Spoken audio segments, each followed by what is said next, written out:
The NBA Gambling Podcast on the Sports Gambling Podcast Network is brought to you by Underdog. Underdog's hooking up new customers. Play just $5. Get $100 in bonus funds when you sign up with promo code NBA SGPN.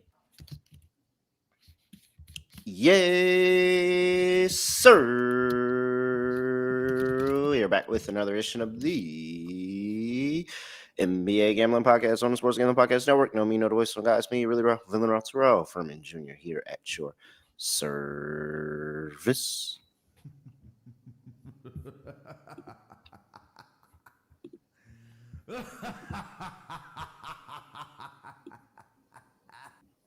Very, very, very good showing last night in the association. I think overall ATS, I was like I think I was 10-2 in the tally site picks that I dropped. Shout out to tally site. Definitely got the sweep here on the show. Lock, hit.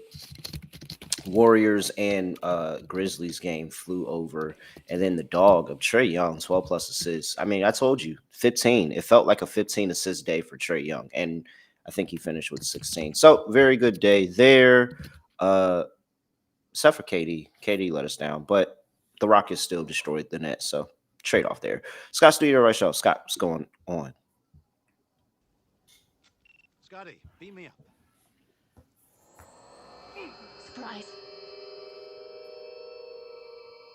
Yeah, can't really complain. Ended up splitting my picks. I should have swept. I'm still a bit annoyed the Jazz choked away that lead. I took the alt spread. I think they led by 6 with 10 seconds to go, and they somehow went to overtime. But they ended up winning by 4. I had the 4.5 as an alt spread, so that was not fun. But I had Portland as my lock, and they got there. Reeves had 41. Nobody cares, and nobody else did anything for the Lakers. Portland, not bad. But either way, point is, ended up splitting. Utah led the entire game and then punted away the lead at the end to not cover. But either way, we'll take it. Overall, pretty good episode for both of us. I think we got a lot right on the card. We'll try to keep rolling here. Only 5 games on the card for Tuesday, but should still be fun. Scott, who's the 50-point scorer today since everybody's just dropping 50 one day? Yes, yesterday was Laurie, so we actually did get a 50-piece. For today, a part of me kind of wants to say Maxey. Sixers did play yesterday. Sixers did play yesterday, but I think Maxey's the sleeper option. I am gonna say I want to go off the beaten path here because I think most people are going to say Giannis, but I was kind of feeling. I'm kind of feeling an old man like Kawhi, or maybe feeling somebody from that Clippers squad that just kind of gets going here against the Warriors on the second leg of a back-to-back. But I mean, it clearly there's one 50-point scorer a night. I mean, we've been trading numbers with people. You had Reeves the other day. Luka's had a big one. Like everybody, I think if you go and you take a number of people for 40, 50 points, you're probably going to be up units at the end of the day, because it just seems like there's multiple people. It's a lot of scoring going on in the NBA right now. All right, let's get into it. We got only 5 games here to talk about, Scott, on Tuesday in the association. Before we get to that, though, got to remind everybody that NFL is going on, MLB is going on, NHL is going on. The NBA is going on because you're listening right now. So make sure you go lock into all of our podcasts at the Sports Gambling Podcast Network. You can get them over in the app. You can go follow them on YouTube. But the NBA Gambling Podcast, Hockey Gambling Podcast, NBA Gambling Podcast, Sports Gambling Podcast, all those shows are still producing. So go check them out. All right. Let's get into it. First game up on the docket. We've got the Philadelphia 76ers on the road going to play the Washington Wizards. 76ers laying 4.5. 238.5 is total. Injury report here, because it's an injury report for everybody, because half the league is injured right now. And you have Philly, who doesn't have to submit anything because they're coming off the back-to-back, and Bilal Coulibaly still out. Trey Johnson's questionable here.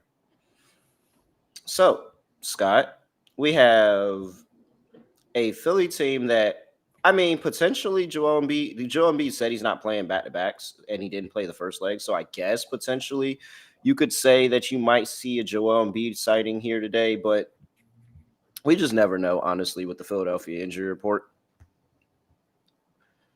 Wizards catching 4.5 here at home. Philly potentially without Joel Embiid. Probably doesn't matter. They probably look better without him. What are we doing here? Yeah, so I saw 3.5 on ESPN, so I'm just going to use that. I'll go with Philly in this one. I know they're on a back-to-back. Maxey and Edgecombe look really good together. The question mark, though, is if the Sixers are going to handle, I'd say energy-wise, a back-to-back here. I think they should. I think Washington stinks. I think it's pretty well known at this point. They have one win. It was against Dallas, who has also been really, really bad so far this season. They can't guard anybody. I think Maxey and Edgecombe are both going to have good matchups the entire game. You're looking at the actual lineup here for Washington. You have Carrington, McCollum, George, Middleton, and Sarr. Not good. Simply put, just not a very good team. I think 3.5 is too short. I'll go with Philly. I think Maxey was my random 50 piece of the day. But if you want to go for him or Edgecombe or even some of the bench guys they have, Philly's team doesn't look that bad. I agree with you, though. I think they do look better when Embiid doesn't play. So I do like the pace in this game. I do like the actual backcourt for Philly. And for Washington, yes, they ended up beating Dallas, but Dallas looks horrific. Like, I have nothing else to add there, so I'll go with Philly in this game minus 3.5.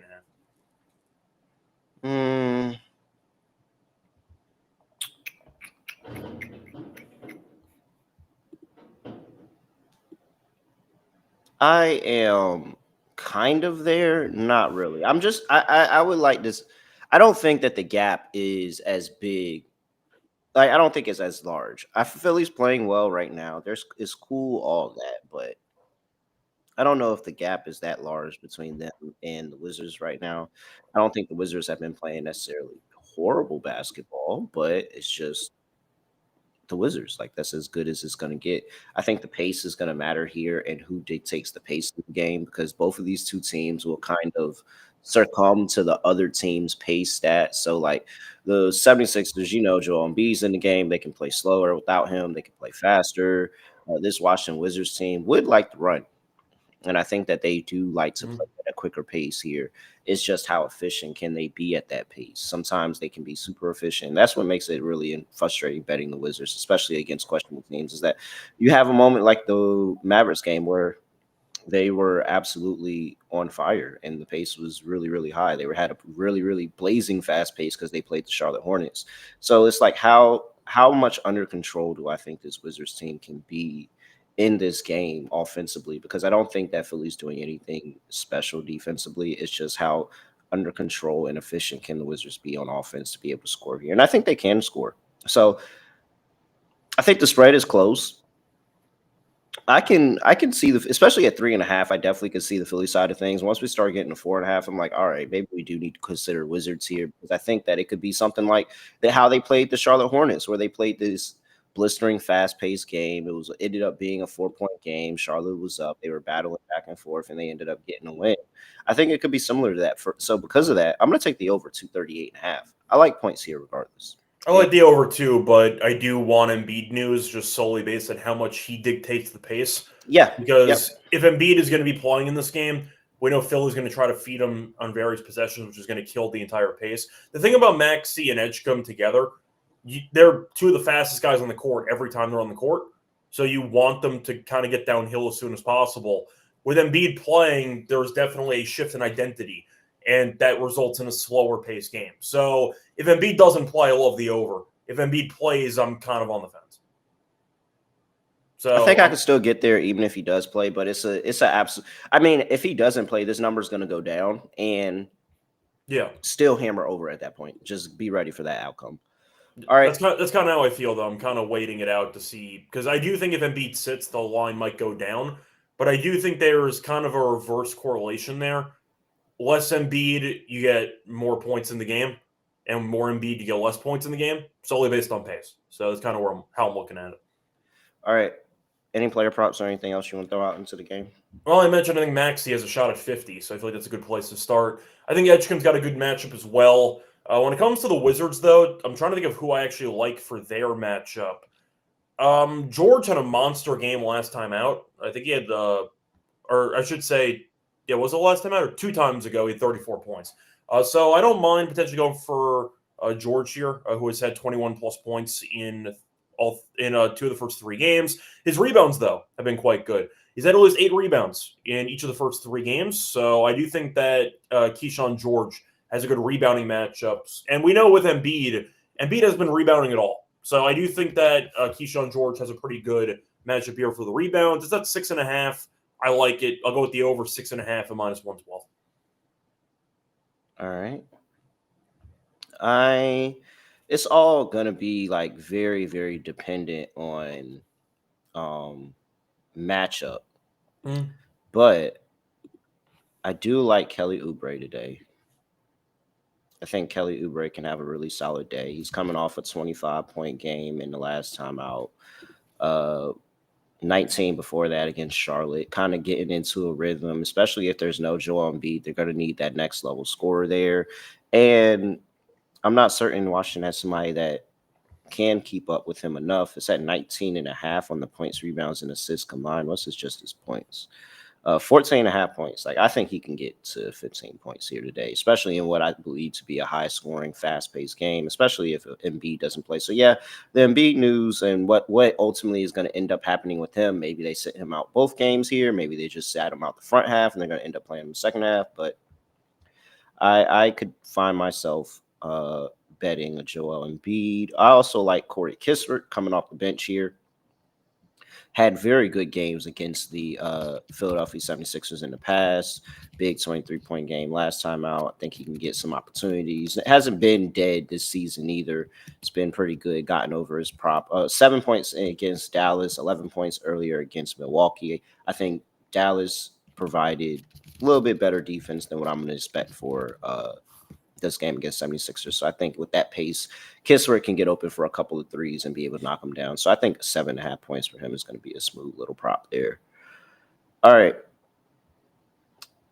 Before we get to the next game on the slate, gotta make sure I talk to everybody about mybookie.ag. Place to bet every single sport. Their motto is bet on anything, anywhere, anytime with MyBookie.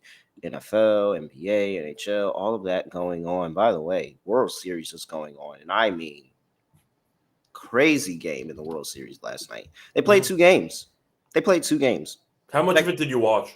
So I had it going side by side with the Monday Night Football game. So I actually caught a good amount of the game. And I was actually paying attention to it more than I thought I was going to be, because on the other TV, I had the NBA games going on.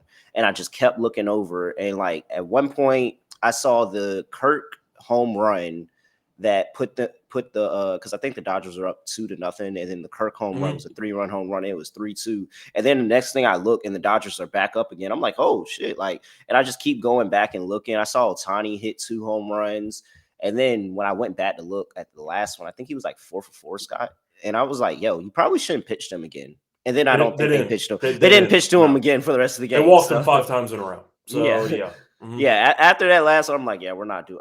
You probably don't want to do that anymore. And next thing I know, I'm waking up at around 1 a.m. Yeah, they're still playing. Oh yes, in 15. So it was 3 more innings after I woke up and decided to go back to sleep again. Insane. Crazy game. Make sure you head over there and tap into the World Series with MyBookie. MyBookie.ag, promo code SGPN for 100% bet back bonus up to $500 for new customers. That's MyBookie.ag, promo code SGPN. We're also brought to you by Novig. Novig is America's #1 sports prediction market, and you know you're getting the best prices on the market with Novig, available in 35 plus states.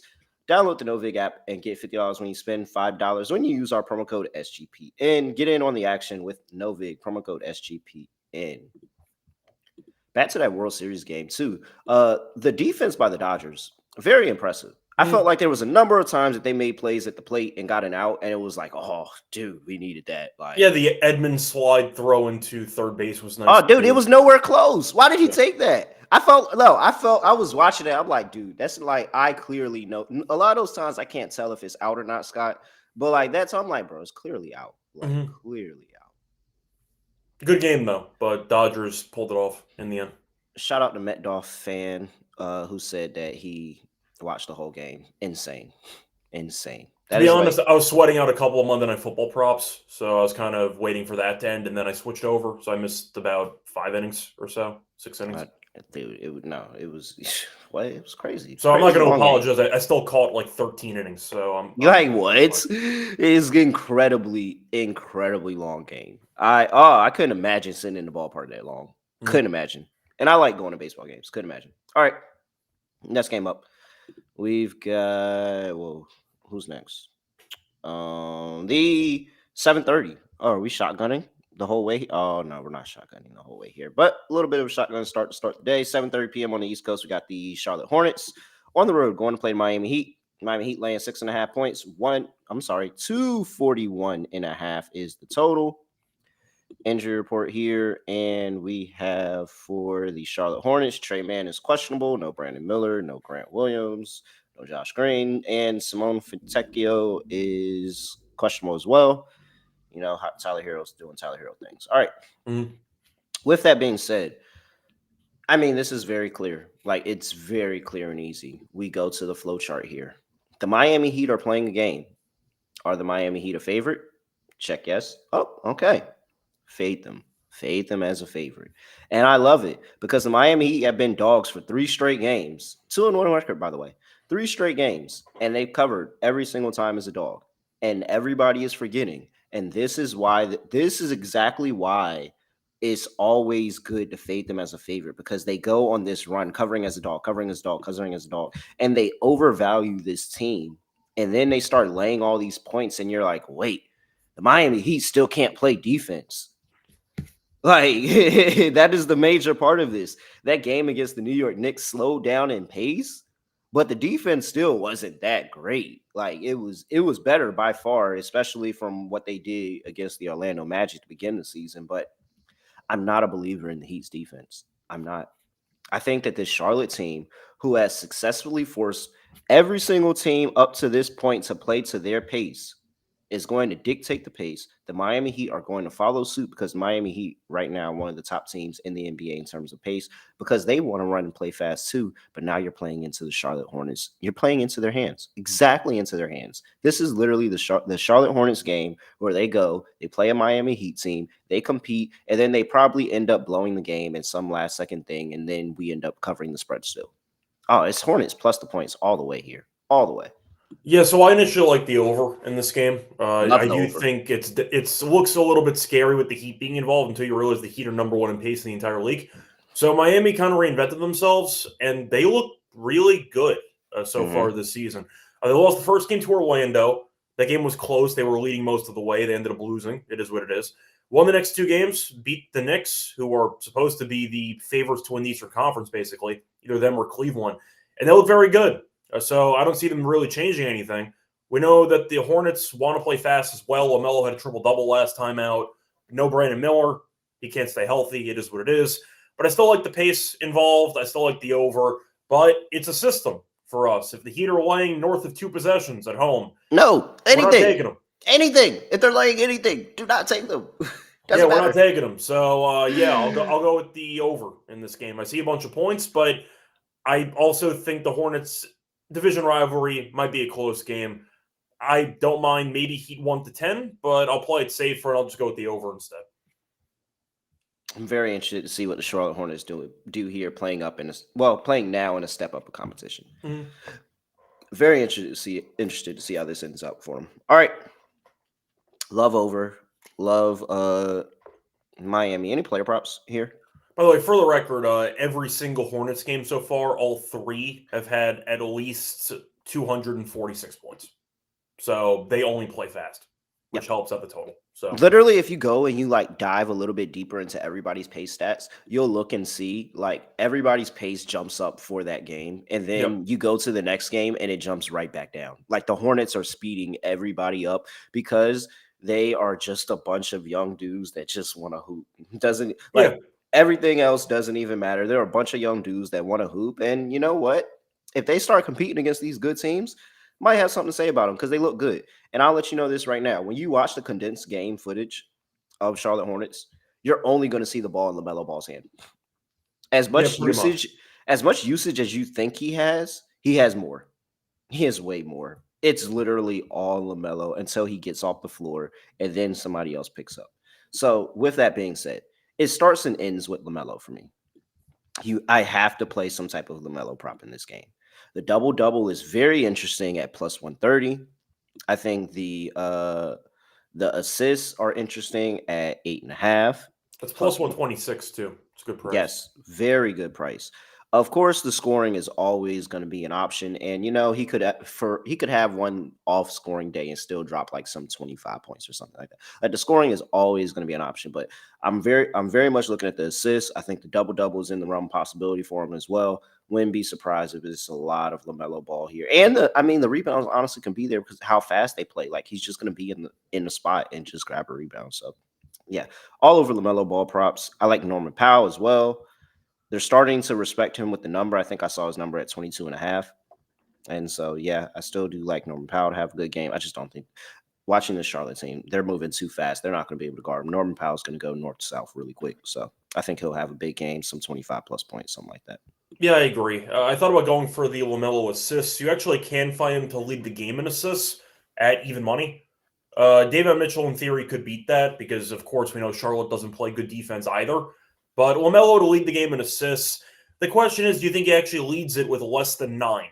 Because if he doesn't, then just take the over 8.5 at plus 126. So I didn't mind something with LaMelo there.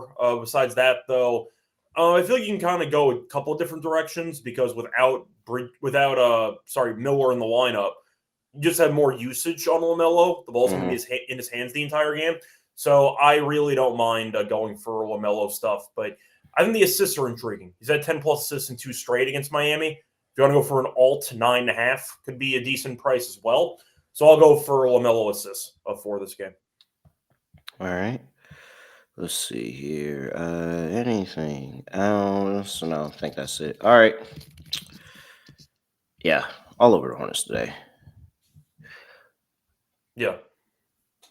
Oh, yeah. Oh, well, Florida didn't slip. I guess I said I love Miami at some point in that breakdown, but no, it's all Hornets. I would never take Miami as a favorite. Mm-hmm. All right. Next game up. New York Knicks on the road going to play the Milwaukee Bucks. Knicks are laying 1.5. 229.5 is the total. Injury report, and we've got Cat questionable, Deuce McBride questionable, Yabusele questionable, Robinson is out, Kyle Kuzma, Cole Anthony both questionable for the Milwaukee Bucks, and Kevin Porter Jr. is also out. Anthony's a big deal. I'll throw that out there. Anthony's been very good this season. I mean, Kuzma, nobody cares. Kuzma has been a complete lost cause since he got to Milwaukee, but Cole Anthony has been very, very solid off the bench. He had 23 points last game. So I care more about that questionable tag than Kuzma. I think Kuzma is just a name at this point. I'll ask you because you're a fan of the team. How do you feel about the team so far? I think they're okay. I think, of course, they need to work on some things defensively that I would like to see better out on the perimeter, get the rotations right. The bench was absolutely horrendous in that game against Miami. I'm sorry. See how the front of the slips happens when you talk about so many teams. Yeah, the bench was horrible against Miami, man. Absolutely horrible. And that's one of the things that just can't happen with all the different bench players and the philosophy, Mike Brown getting these guys active. Like they've got to be way more locked in from the bench and getting a nice production boost there. But I still think that they're light years better than this Milwaukee team. I don't think Milwaukee's good. I don't see anything and makes me feel really, really great about them. Okay, they went and had a pretty decent game against the Cavs. It was a lot of Giannis and everybody else kind of filling in. Maybe AJ Green has a day and he's able to hit out perimeter. I think that's the one thing I'm concerned about the Knicks is their perimeter defense and giving up a bunch of threes in here. But nothing really has gotten me any different than feeling like I cannot trust Milwaukee in a lot of spots. Like it's still Doc Rivers. It's still Giannis carrying this team literally on his back. And then, yeah, you add the Cole Anthony questionable and it's not looking good for Kyle Kuzma either to play in the game. Yeah, both of these two teams got the injury bug a little bit, but I'll trust the better roster. Give me the Knicks. By the way, I was actually looking it up because you brought up the Knicks bench. Do you actually know how badly the Knicks bench shot in that Heat game, or do you want me to tell you? Nah, you could tell me. All right, so the Knicks in that Heat game, the entire bench went a combined 7 for 32 from the floor. It felt like it. Nobody I could thought you shoot. was going to say something worse. I felt like I didn't see them make a shot.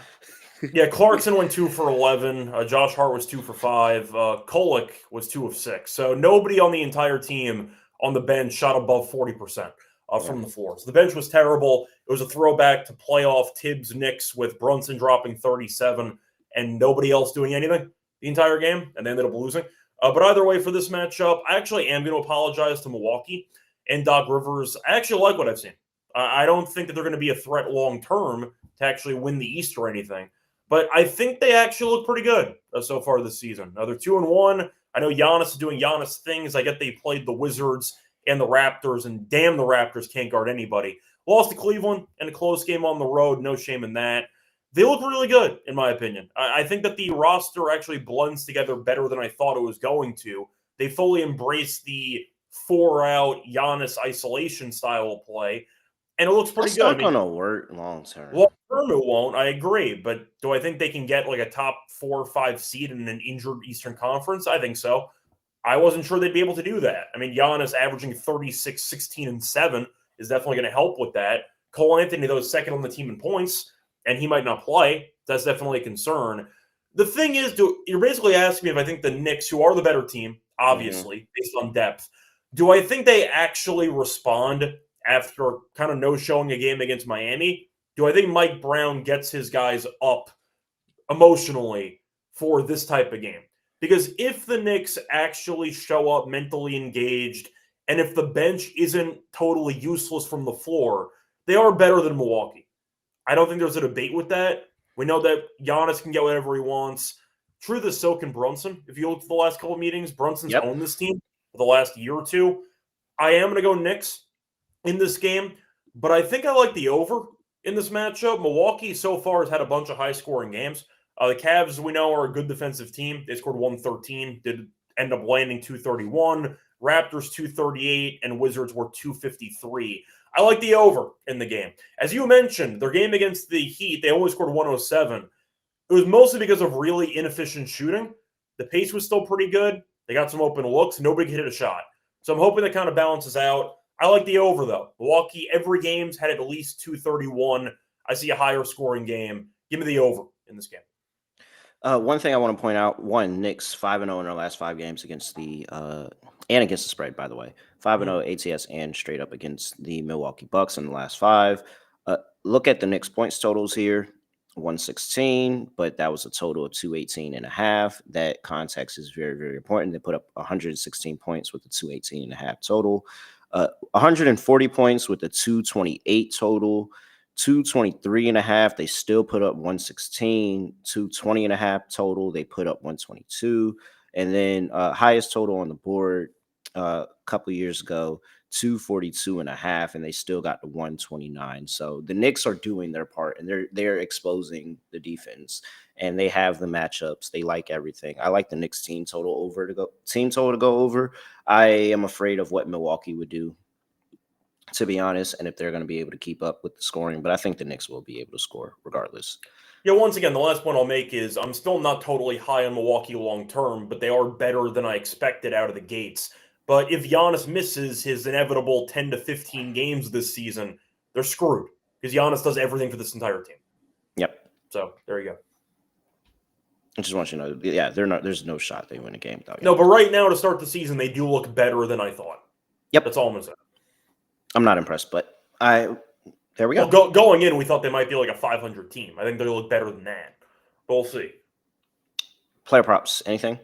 Not really. I mean, I think Brunson's going to do his normal thing. I think that Giannis should have a solid rebounding game. Don't mind that. Trying to think if there's anything else I'm really tempted by. I don't actually know if I am. I was wondering which player I should go for threes because Milwaukee does the 4-out system with this team. Mm-hmm. I mean, AJ Green's now at 2.5 threes, so the 1.5 threes era is gone. I mean, it makes sense. He's made 3+, even dating back to last year in 6 straight. So I didn't mind AJ Green over 2.5 threes at -105. But you're kind of just picking which 3-point shooter for Milwaukee you think actually has a good game. That's kind of where you're at for this. So Gary Trent Jr. maybe. If you want to go for AJ Green, that's an option too. Milwaukee is only using drive and kick basically with Giannis. So pick whichever 3-point shooter you want with that team. I like. I'm not taking Jordan Clarkson, I'll tell you that much. I will take Josh Hart today. Okay. I understand I saw the chat mad about Josh Hart earlier. I think PRA is probably the best way to play him today, but I am very interested at the 4.5 assists being plus 115. I think that one, he's been very good. He's gone over this number in two of what is this? He's gone over this number in 2 of 3 against the Milwaukee Bucks last season. I think that in this season, he has gone over the number in the last game against Miami, actually. And that's what I'm expecting. I'm expecting to see him come off the bench and be more of a playmaker. See a little bit of, Brunson gets going. He does his thing in the ISO, but Josh Hart really inserts himself into the offense and gets all the other auxiliary pieces going. The Jordan Clarksons, if we get Deuce McBride being in that category, Bridges, and Nobi, all of those guys. I think Josh Hart can play really well alongside those guys against this Bucks defense and be really, really good on the assists. And of course, I think the rebounds will be there and he'll do enough on the points. I think the PRA is a good way to play it, but I'm kind of a little bit locked into the assist here, being at plus money for Josh Hart just to get 5. Started to go up in minutes a little bit. They're carving out his role, making sure that we're bringing him off the bench, but this is an impact player for us. I think it's a little bit of a short line here. So a little bit off the beaten path there, but I am interested in Josh Hart's playmaking today against the Bucks. Well, I was going to ask you before we move on, just in general, are you a fan of Josh Hart in the 6-man role, or do you prefer him as a starter? Yes. No, I like the 6-man role. Okay. I like the 6-man role. I think he brings the energy off of the bench, and he can be that floor general for that second unit and really keep the second unit going, especially with the fact of now we're actually playing, 9, 10 guys a game. So I think Josh Hart is very, very integral into that part. Yeah, I think we're going to agree to disagree a little bit here. I get what you're saying when it comes to actually using the bench. Then again, that's why you got Clarkson in the first place. Clarkson has been really bad because we know he's going to jack up a bunch of really ugly shots. Just comes with the territory. But I also don't think Huck Purdy's actually good at basketball. So I feel like using him in the starting lineup is kind of a waste for me. I get the whole point is that you're trying to use him until Robinson comes back and he's going to be your 2 bigs lineup, but I don't think he's good at basketball, so I'd rather see Hart play more minutes. But I get what you're talking about. I don't know. I just feel like Huck Purdy doesn't do anything with this team. I don't think he fits at all, and I would rather. And they're also, you got to think, it's not just that. They missed Deuce McBride that last game. McBride would have been in the starting lineup. That would have been a better fit to get another shooter alongside Cat and Brunson. Well, do you like McBride in the lineup instead of Hart? I know it's for 3-point shooting. That's why they have it. I think it would depend. It would depend on matchup base. There'd probably be some games where we probably play a more offensive team, and I'd probably want Josh Hart out there, more defensive perimeter reasons. But Deuce McBride fills a hole, and we need a really good 3-point shooter, sparky scorer that can play alongside Brunson and Cat. And when they get the ball to him, he hits an open 3. So I get it. I just think Hart's energy is really just invaluable to this team. I think he needs to play 30-plus minutes. I know that he's flawed. I think he should. I think he should absolutely play 30-plus minutes. He just doesn't have to start and play those minutes. I feel you. I don't know. I think Josh Hart, in my opinion, I think with his energy, I get that he has flaws in his game, mostly shooting, but I do think he should be starting. I think using out Purdy for 10, 15 minutes a game at the starting lineup is a complete waste of time.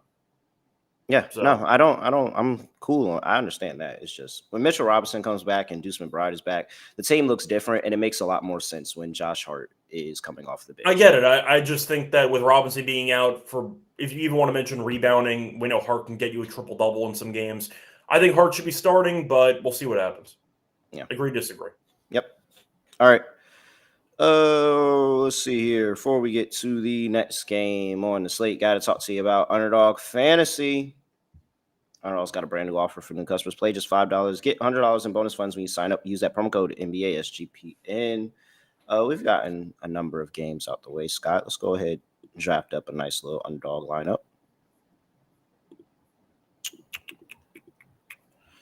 Let's see here. I'll kick it over to you first, Scott. Where would you like to start? All right. So for the first choice here, I was wondering if I wanted something with Maxey in that game against Washington or not. I wouldn't mind that. Yeah, I think I'll probably go for Maxey. I'm just wondering what his points are going to be at. It's at 28.5. Yep. Which I think I have to go over. I'll go higher on the Maxey points here at 28.5. Higher Maxey points. I like LaMelo today. Think the assists are going to be there. The ball's always in his hands. And we're just going to fade that Miami Heat defense here. So LaMelo, higher 8.5 assists. And who else? I do like Norman Powell. I mean, did you want to go for the hard assist? Because I'm not going to stop you if you want the hard assist. Yeah, we can do it. Sure, let's do it. If it's up here. Yeah, Josh Hart. Yeah, and we're getting 3.5 over here on Underdog. So we'll take that. 4 assists? Yeah, absolutely. All right.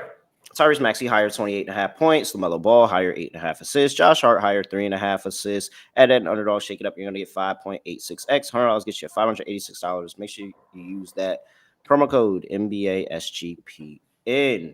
We're also brought to you by Rhythm. Make sure you tap into the Rhythm Labs. They got the NFL props going on, NBA props going on. They are high on Mikal Bridges and Josh Hart today here. Look at Josh Hart here. Recommended play, higher 21.5 points, rebounds, and assists. They predict Josh Hart for 32.7 today against the Milwaukee Bucks.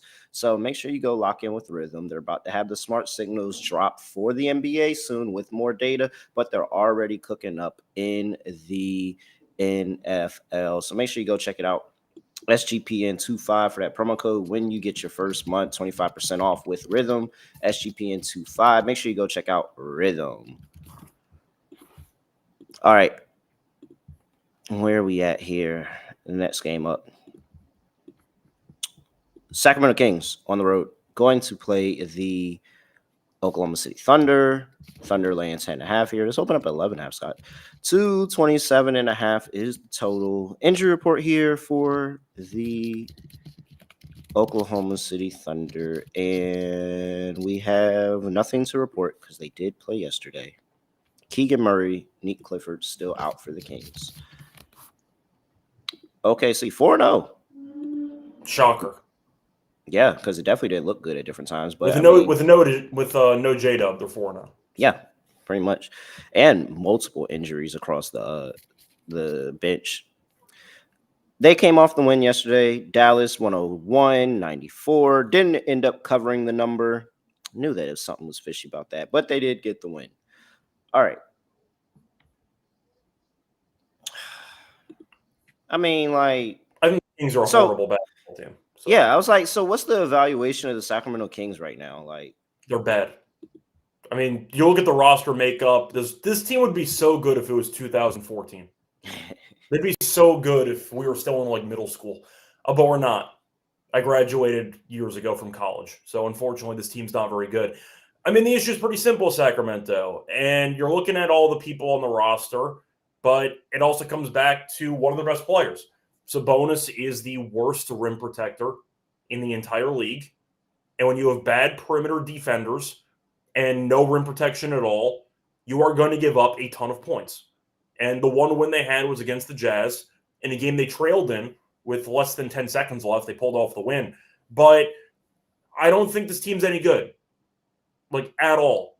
I think Sacramento is a team that doesn't have an identity. I think ownership had a pretty good thing going. They lost in Game 7 against the Warriors, but they blew the team up.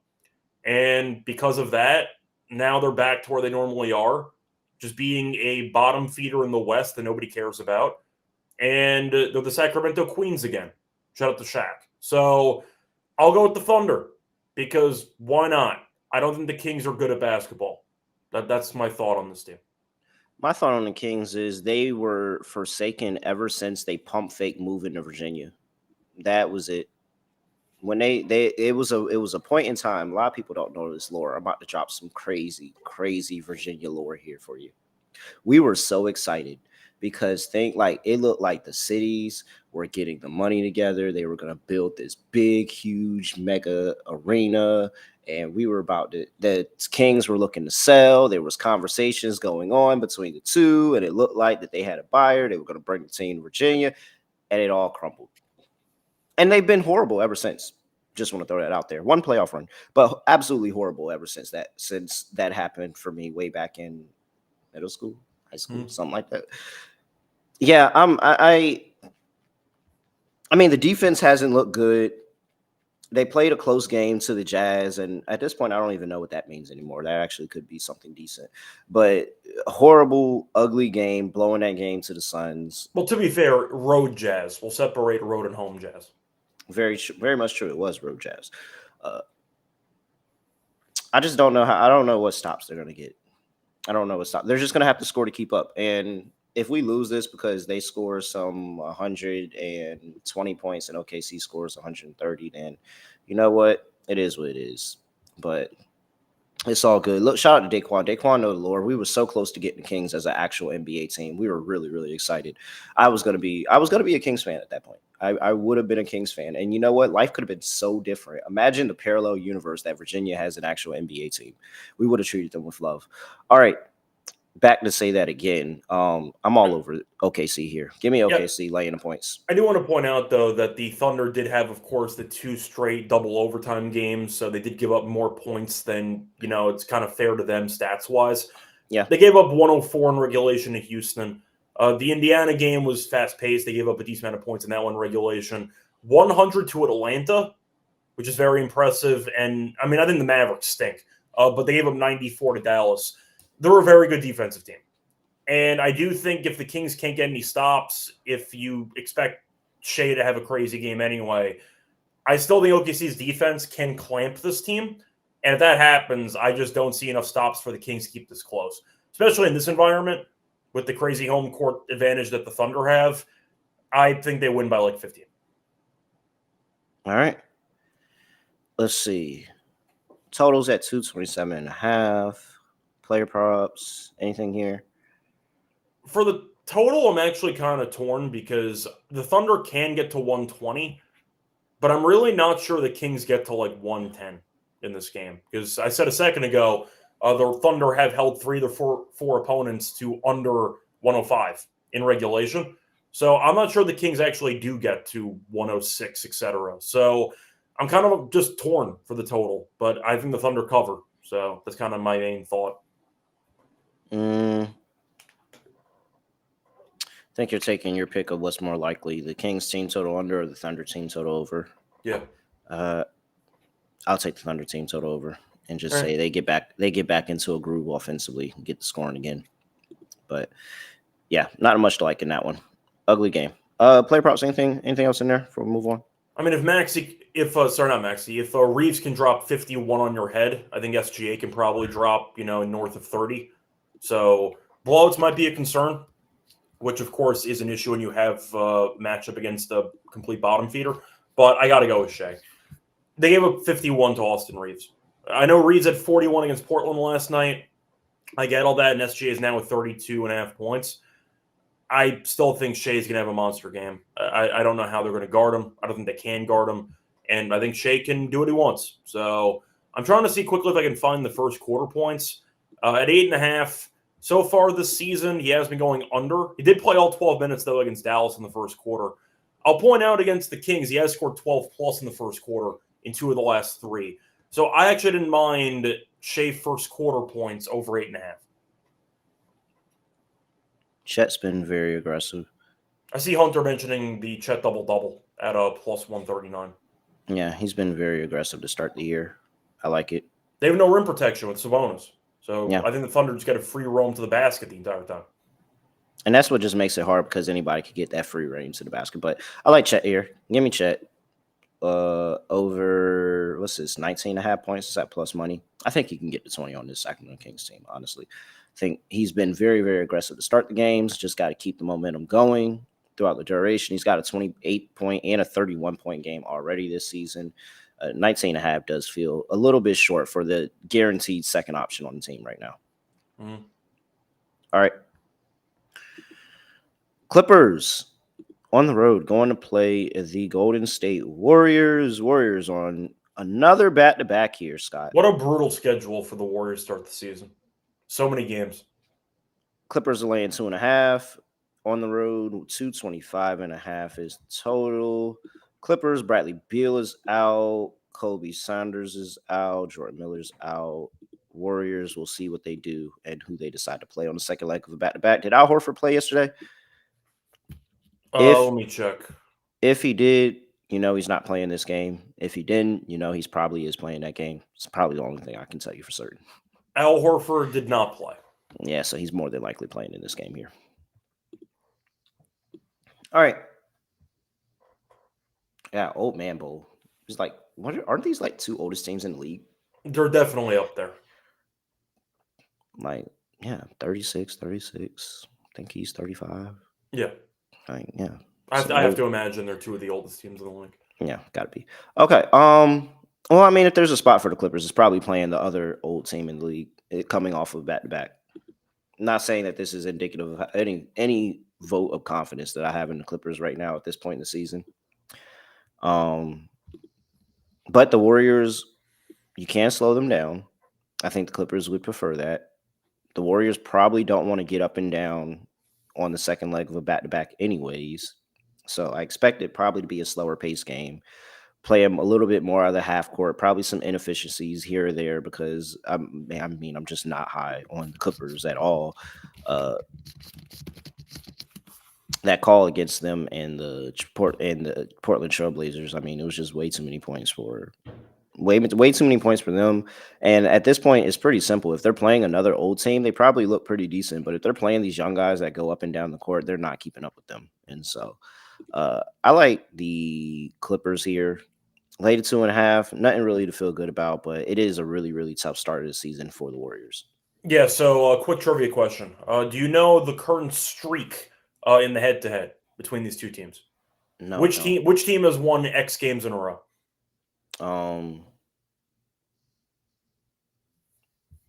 Is it and the Clippers? The Clippers, and how many games in a row have they won against Golden State? How many games in a row? Yeah. I guess it's a lot because you're asking me. So 7? That is correct. No way. Yes, it is. Oh, is it really 7? Clippers have won 7 straight. Oh, hey! You might remember the last game was the final game of the regular season, where they won in overtime last year, or that was a really entertaining game, and the Clippers ended up pulling it out. But yeah, the Clippers low-key own this team in the regular season. They've won 7 in a row against this team. Now, we've only seen them on the road once, and they got buried by Utah. But on the other hand, I do wonder how much of that was just a complete no-show based on schedule. And you just underestimated them, like thinking that this is the Utah team of last year, and they came and punched you think Utah's tanking, they're going to be a bottom feeder. You even get Bradley Beal, who I know we're not high on, but still well-known player in the league. You're supposed to win 50-plus games, and you just no-show an entire opening game on the road. I feel like that's just what happened. They were down 40 in that game, and now because of that one showing, a lot of people warped their expectations for the Clippers because of one game. They've been good since then. I mean, they killed Phoenix, who stinks. I think Portland's good. They won by 7. Good showing there. But defensively, they kind of buckled down. They allowed 102 to Phoenix, 107 to Portland. And Portland's been playing very fast so far this season. I like the under in the game. As you said, you have the Warriors on a back-to-back again. Also playing Memphis in game 1. Yeah. Is not the matchup you want for the doubleheader because Memphis plays very fast. Yep. So I do think the Clippers can out-physical this team and make the game kind of physical. Once again, just make it ugly and force Golden State to actually handle it physically with the potential fatigue angle. I like the Clippers. I know Golden State was favored last night at around 1.5. Line moved to 1.5 or 2.5 for the Clippers. I also wonder, with the Warriors already having their second back-to-back of the season, everyone played in the first back-to-back. Portland killed them. They won by 20, but all the older guys played.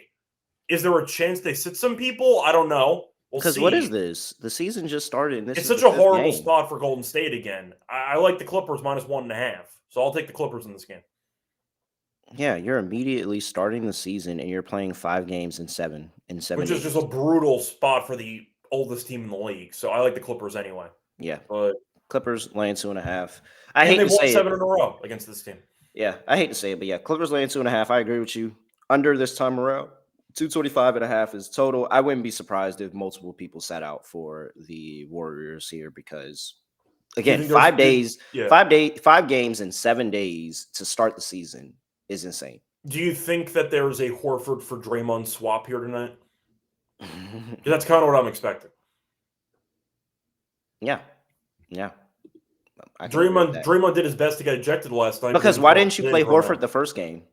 And they're playing against the super. So you either play Al, you looking at the schedule, you either play Al Horford against the blazing fast Memphis Grizzlies, or you sit him and you play him against the old man, slow, rock'em chair freaking Clippers. Like, yeah, it makes sense. I wouldn't be surprised if Draymond doesn't play here either. Yeah, I see JT mentioning the Warriors did blow the game open pretty early on. You're not wrong. But to still read off the minutes, decent amount of people got to around 30 in the game yesterday. So even with the blowout script with the Grizzlies just being a horrible defensive team, a bunch of people did play a decent amount of minutes. So I do want to point out for the actual minutes for the starters for Golden State, Butler played 31, Curry played 30, Podziemski played 32, Kuminga played 32, Draymond played 28.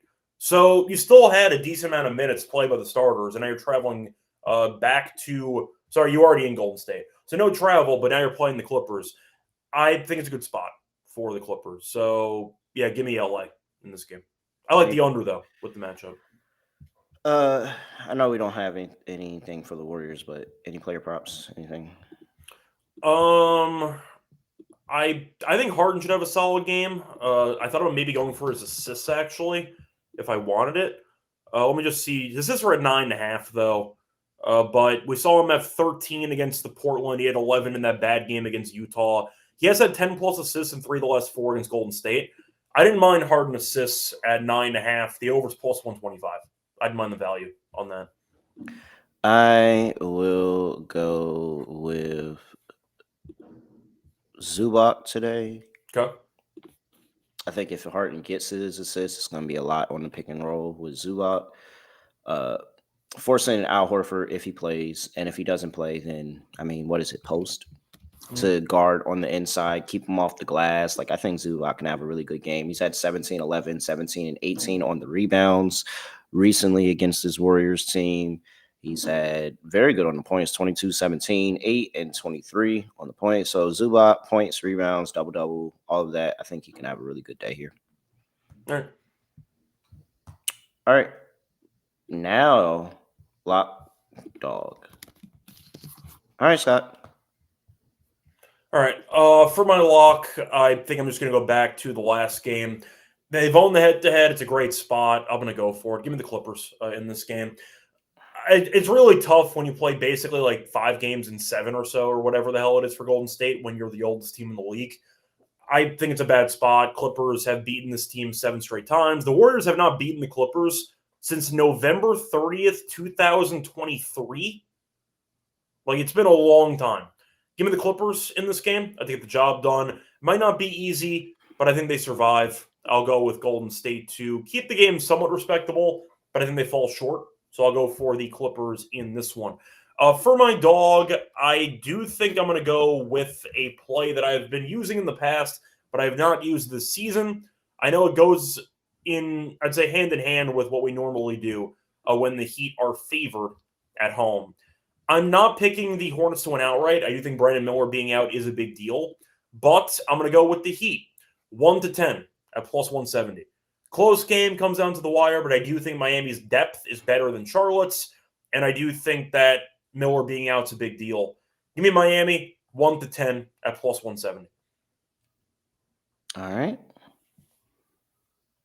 I will take lock.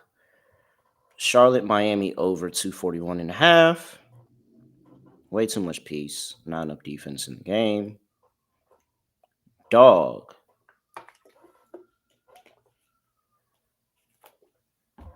I'm going to go back to Zubac. All right.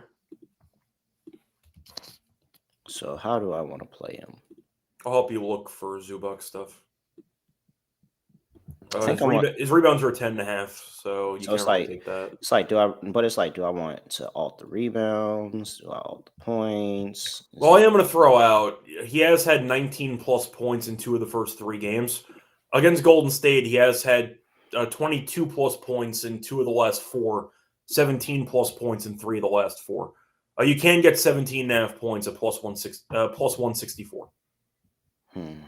So plus 164 for 18 points. Or we can go with the rebounds, which is I can get to 13 rebounds plus 166. So 13 rebounds, 18 points. Which one is more? For reference, he has had 17 plus rebounds in 3 of the last 4 against Golden State.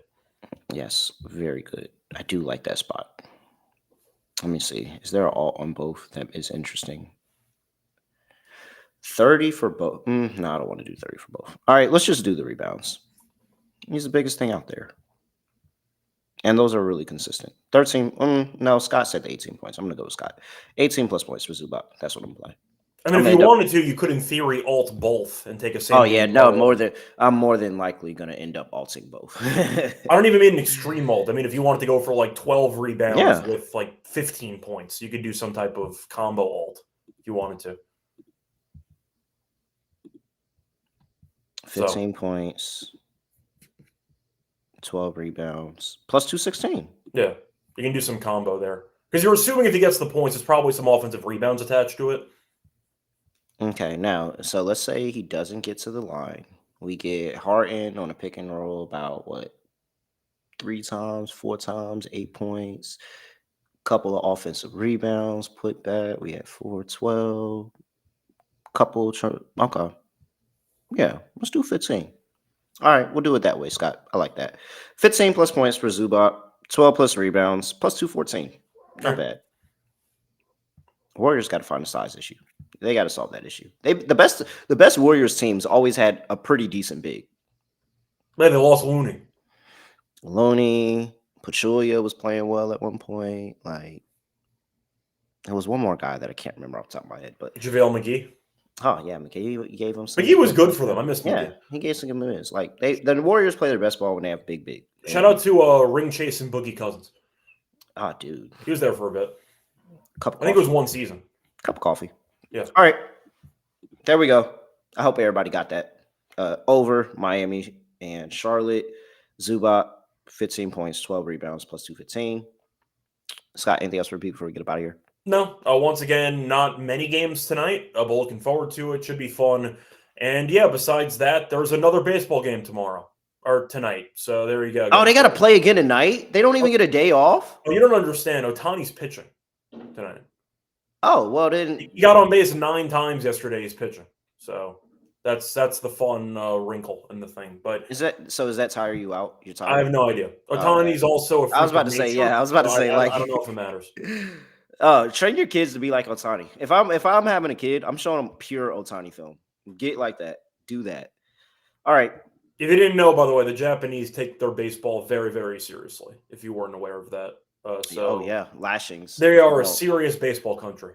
I mean, if he ever has a bad game, I wouldn't be surprised if there's somebody on his phone like, hey, and he's having some post-traumatic stress. There. I was a bit depressed. They were interviewing Ohtani after the game, asking about his performance, and it was another translator. And I immediately I immediately asked myself, do you think Ippei stayed up to watch all 18 innings in the big house, or do you think he was already asleep? I don't know. He might, especially when Ohtani is no longer like doing anything. Yeah. I was wondering if Ippei was watching because it's like the 8th inning when they stopped pitching to him and they had 10 more innings to go. Yeah, pretty much. All right, man. That's it. He's at Right Show Radio. I'm at really raw __. Make sure you give us a follow. Go check out and see what Ohtani is doing today.